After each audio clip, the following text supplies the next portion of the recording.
Good morning, everyone. So it is my pleasure to introduce our speaker, Dr. Masoud Aref NAZARI, and he is the founder of Iran's Transpersonal Psychology Portal, and he's also the president of Nikaram Psychological Service Center, and he got his PhD from the California Institute of Integral Studies, and this morning he'll be talking to us about First Nation rituals. So thank you so much for joining us this morning.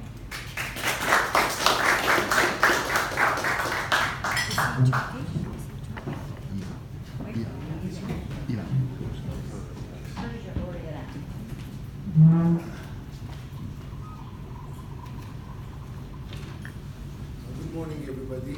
Good morning. I'm very grateful for the opportunity that I have to talk about my experience, the way I enjoy the wisdom of First Nation people, and the vision that I have for the future of this country as one nation, Canada. So I want to ask before I start, who I and people like me consider to be in Canada. Are we the third nation? Are we second nation? Are we? Because we usually talk about indigenous people at the First Nation.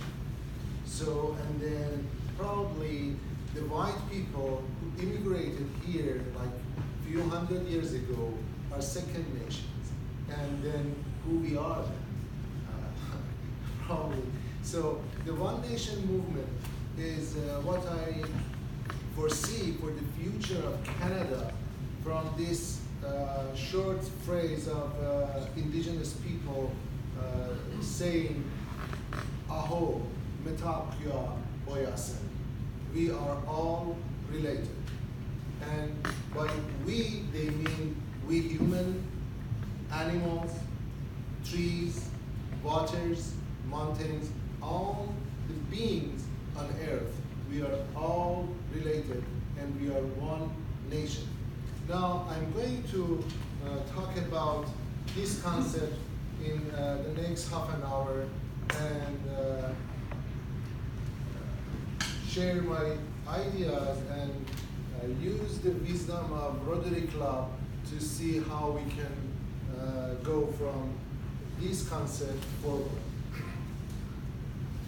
So as Selin kindly introduced me, I am a clinical psychologist. I got my first PhD in Iran in clinical psychology, and then my second PhD in San Francisco in transpersonal psychology. I used to be a faculty member and a therapist back home before I immigrated to Canada. I mostly identify myself as a visionary thinker who always try to bring forth new ideas for the good of people, of the community, and the whole world. It's very aligned to Rotary mission statement. And I see also myself as an apprentice of the way of wisdom of First Nation people, indigenous people of Canada, as a sun dancer. So, can we play this YouTube?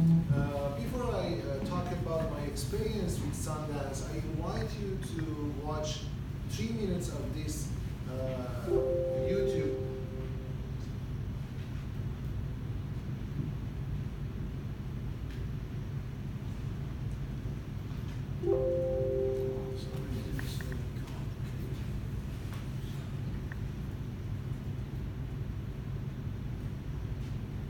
Are you connected to YouTube?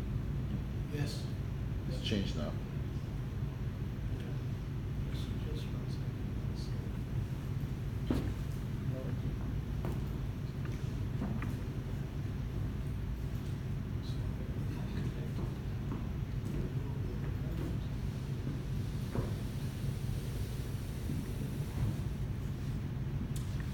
Is anyone in this room familiar with Sundance? Have anybody attend any of those rituals and saw them in person or heard about them?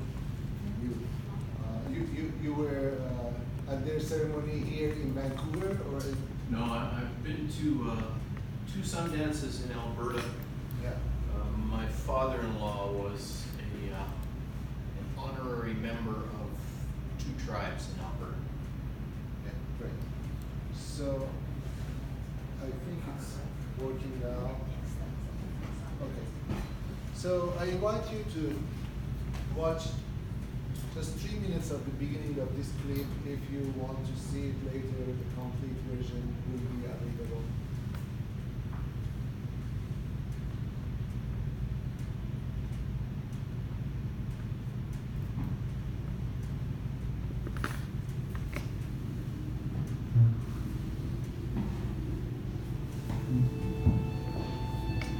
By 1890, no Indian people anywhere in the West lived freely on their own land.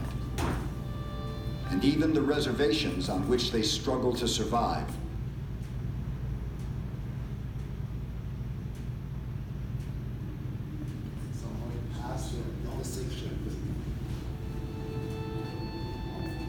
By 1890, no Indian people anywhere in the West lived freely on their own land. And even the reservations on which they struggled to survive were being broken up under the Dawes Act. Congress had cut appropriations. Rations were drastically reduced. On the Standing Rock Reservation in North Dakota, somehow this video, it's not. by 1890, no Indian people knew the accuracy of his visions during the days when they had fought custom. Okay, we can skip the video. It was showing at the beginning the lady who was talking. It was that clip. Maybe we jump to the next YouTube video. I think so, because it just says the tragedy of like Wounded Knee. So maybe click back on it. Yeah, if you click back in here. There you go, it's supposed to be this one.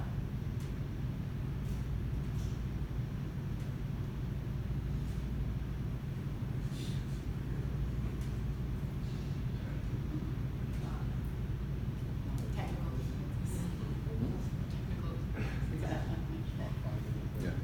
Sorry, yeah, Okay, this is so correct. Thank you.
And welcome to the Sharing Circle.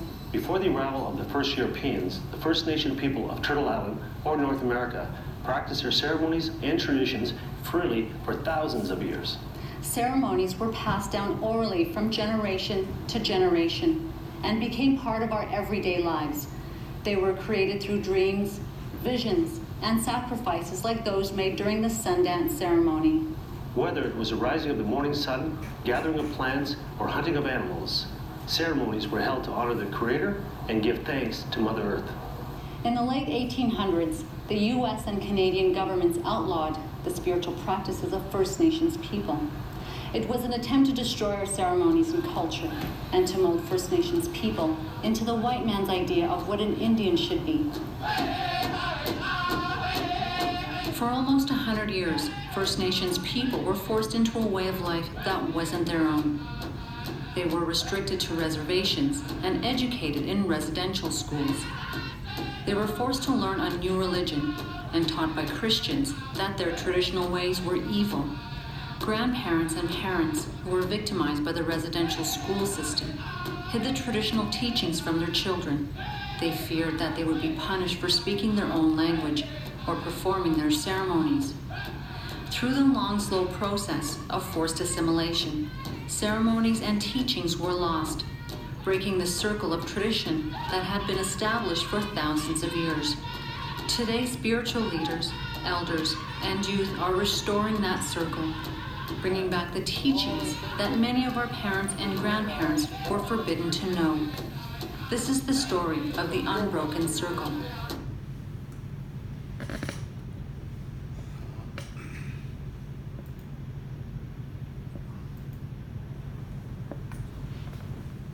Yeah, I'm going to talk about the story of this unbroken circle briefly in this presentation. And fortunately, they could pass on the tradition so far that even I, as a foreigner, as a person from Middle East, could connect to them about like 6-7 years ago that eventually brought me to Canada. So, what is Sundance? Sundance is a multi-layered cultural practice that bonds the community to each other, to the nature around, to grandfather, or the creating force of the universe, and also to all relatives, means buffaloes, deer, bisons, all the animals that were the part of ecosystem of the hunting-gatherer society of First Nation people in Canada. So it's a healing modality. By healing modality, it means that they believe the circle, the arbor that they provide has a capacity of bringing different forces or different kind of energy to the circle and bring the balance and harmony. And when the balance and harmony comes, disease goes away. And it was also a rite of passage and a spiritual practice for young people who want to find their mission and vision in their life, how to serve their people. Sundance ceremony has many different rituals and practices that I cannot mention all, but just mention a few. I'm going to talk about 3 major components of this ceremony. The first one is vision quest or rite of passage. The rite of passage or vision quest or wampliche means crying at night, is when a young person goes to the chief of the tribe, says that I'm growing adult and I want to find my role, I want to find how I can serve my community. And they reach out to spirit world to receive helps. So they go to wilderness, they stay on the top of a hill with some ritual, preparation ritual, and they stay 3 nights and 4 days, crying at night or praying in the day, asking for vision. So the vision usually comes to them through their dreams, or maybe as some kind of inspiration or image that they see in themselves in a way that they are supposed to live in their society. The second one is sweat lodge. Sweat lodge is a purification ceremony. It's very interesting to know that just in the greater Vancouver, 50 sweat lodge a week is going on. And people from all colors and nations, not only First Nation or Indigenous people, get together and go to this beautiful ceremony. In this ceremony, they put rocks, like certain rocks from mountains, into the fire and make it hot. And they go to this small kind of yurt-like tent that is covered by blanket, so there is no light or air into the tent. And they get together all around this hole and sit. And the person who served the lodge brings stones to the rock, saying, "Grandfather is coming, Aho Mutakiasa." It means that the stone, the hot stone is coming. These indigenous people usually call everything that is ancient and from earth or sky grandfather, because they believe that they were prior generation, and this belief system is very close to new science. You know, as evolutionary perspective of the world, we all came from the same monocells in the ocean, or the whole universe started from Big Bang moment. So everything is connected, and every other being prior to us considered to be our ancestors. But here, the grandfather means the stones that carry the memory of creation. So they go into the lodge and they close the door, and then the chief pour the water, and they sing songs, the prayer songs, and so it becomes so hot and wet. It's like a steam room, you know, sauna. And you start sweating, you know, and after a while your mind starts resisting. And just by the fact you're overcoming that resistance, it has a very healing potential, even without any of those cultural, mythical stories behind the scene. Is like you're going to sauna. Sauna makes you well.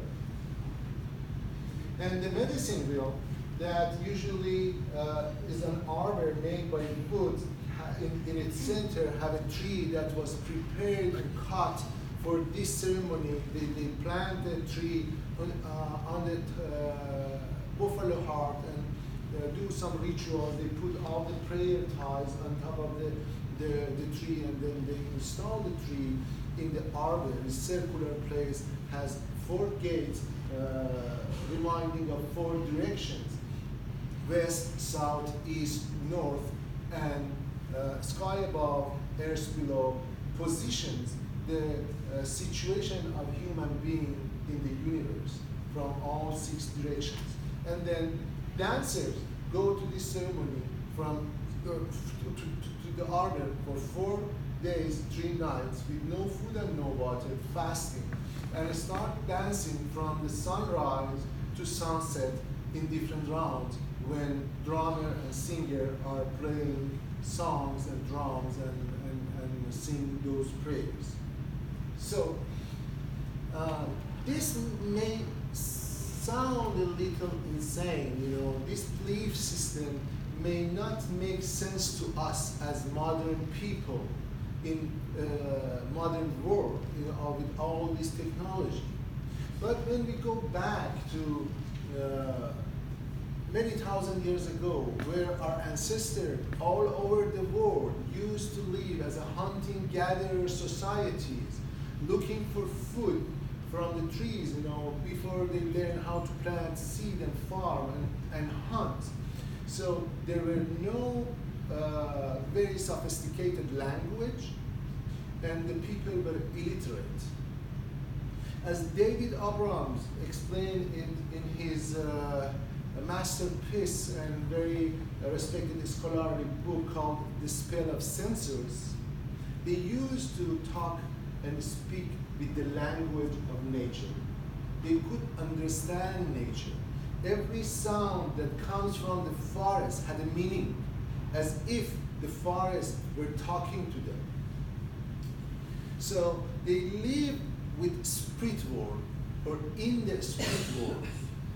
Mean they were living in a state of consciousness, was kind of animistic and magical.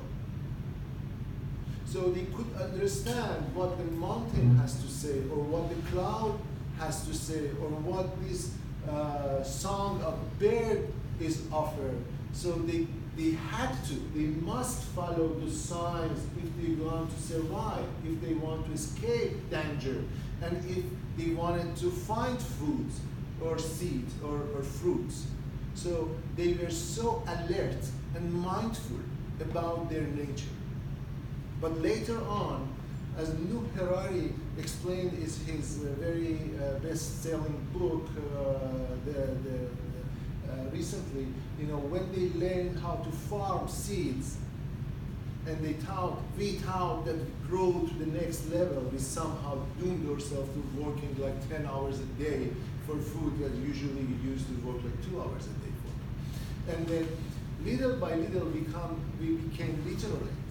We learned how to write, we learned how to speak better, and little by little, connection to spirit world was lost and came to us just from the channel of some prophets, some messengers from the God, so the language changed to biblical language. So the mythology changed. And again, we went to industrial society when in Renaissance, the human wisdom rejected all the pre-existing wisdom, even the wisdom, the biblical wisdom, or even the First Nation wisdom, and claimed that science has all the power and all the knowledge to serve people and save humanity from dark ages and superstition. So science promised us a heaven, but what it brought us, now we are at the fourth industrial revolution, that the language has to be changed or already changed to language of wisdom. So what science brought us definitely has many good things, but we are facing different danger, like global warming, scarce of water resources, deforestation and soil disturbance, increasing gap between rich and poor. This is between rich countries and poor countries, and it's even between rich people and poor people in rich countries or in poor countries.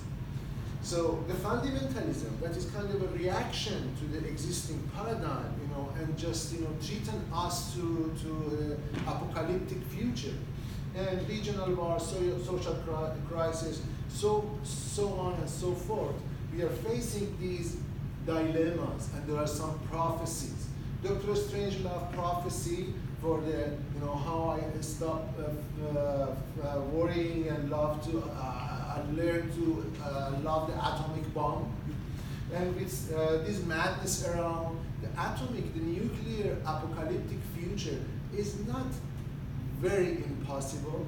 I hope it won't happen, but it's possible.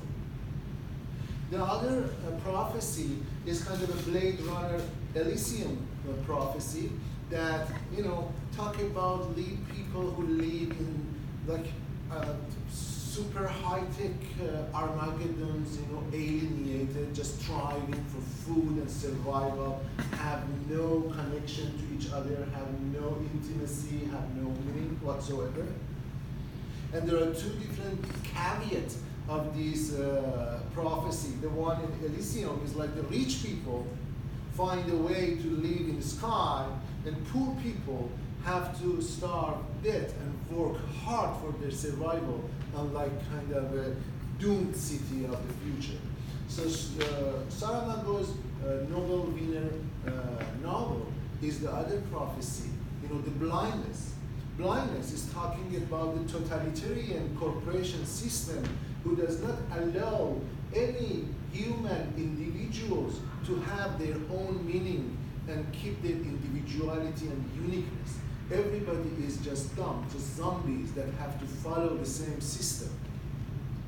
And this genius, Stephen Hawking's prophecy that the life on Earth will be extinct, and a human being has to colonize other planets if they want to survive in the future. So this is what science brought us. And some optimistic visionary people believe that transhumanism is the key.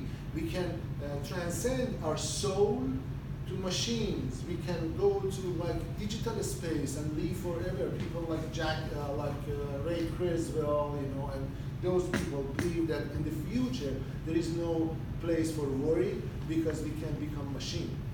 We can transcend our consciousness to some non-immortal robots and live forever happily, And there is another prophecy that I think Rotary Club, it's a mission statement, to provide service to others and promote integrity and advance the world understanding and providing sustainable resources for everybody in the world is this prophecy. The transpersonal prophecy, when people live in depth, harmony, balance, and are connected to the world around. So now Vancouver is the best place for starting or promoting this vision. Am I done? What's the limit? We have 5 minutes. Okay, 5 minutes is good. So Vancouver is the shiny city on the hill of 21st century. We can become the world leader to provide a model of life that is integrated and applies the First Nation wisdom to our way of life. I'm very glad that Vancouver already started and established a green movement toward the greenest city. They have this 2025 plan to become the greenest city in the world, and many good things happen, but there is something missing. What is missing, based on my humble opinion, is integration of First Nation wisdom to this vision. As Einstein said, the mind who created the problem cannot solve the problem by itself. We need new perspective and new wisdom and new vision. So the First Nation people had a way of connecting to the world and to the nature for many thousand years. Some of them may take the belief system literal, but we don't need to take them literal. We can use and apply the meaning behind the literacy and see how we can connect to the nature. And it can bring many, many good opportunities for our city and for our country. I just mentioned a few, like the world leadership. We can provide symposiums, biennial conferences, how we can, by this, we can invite all the thinkers around the world to brainstorm about the future of 21st century. We are only at the beginning of it. Usually a new century starts from the third decade of each century and stretch itself to the next. So, and then by this, we can kind of become a flag holder of this change. So we have many, many models that can apply and use from the indigenous culture. We can enrich our tourism industry. We can bring many people here. People are willing to pay. In the US, when I was studying, people used to pay $400 to go to sweat lodge. People used to pay for everything, and here, these native people are very kind that host everybody by just hospitality. So there are many ways that we can work on to make our city a hub for the vision of the new century to come. Like we can, as a psychologist, we can run, I see how lifestyle workshops and personal growth retreat, and just keeping the nature pristine in the future, that there is no forest, there is no river. People will be willing to pay many, many $1,000s, to pilgrimage, to come and just see some pristine nature, some untouched woods or rivers or river bank or anything that is not contaminated by the greed of human industrial consumerist society. So if we integrate the wisdom to our vision of the greenest city, we can lead toward the integrity and goodwill that is the mission of Rotary Club. But how we can make this happen? Actually, I need to brainstorm with you guys, and find a way to make this, as Mr. President says, to make it kind of a Rotary project. So thank you for your patience, and I really appreciate the thoughts and the feedbacks if you have. Thank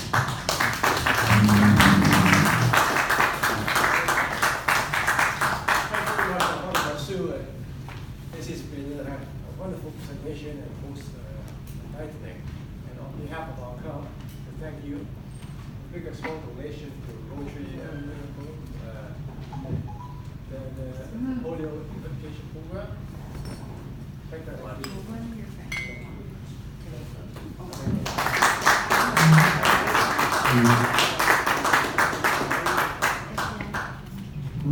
And also one more thing, we give our presentation bundle about the Rotary Club. Dr. Nazari thinking about to join our club in the long run, and we are gonna make some discussion and there is some meeting in the future. I hope he can join us. Yeah. Dr. Nazari, back to the North Shore News, and you better get that. There was a wonderful article and photos of Chief Dan George from the past, speaking to high school students, very similar to what you're talking about what he learned from growing up in his culture and community and so on. So you might find that very interesting. North Shore News was a whole article of a speech given by Chief George. Okay. Right, he's Tsewatooth or whatever, was Chief of Tsewatooth. Thanks, Doctor. Slavery. Meeting adjourned. Thank you. Yeah.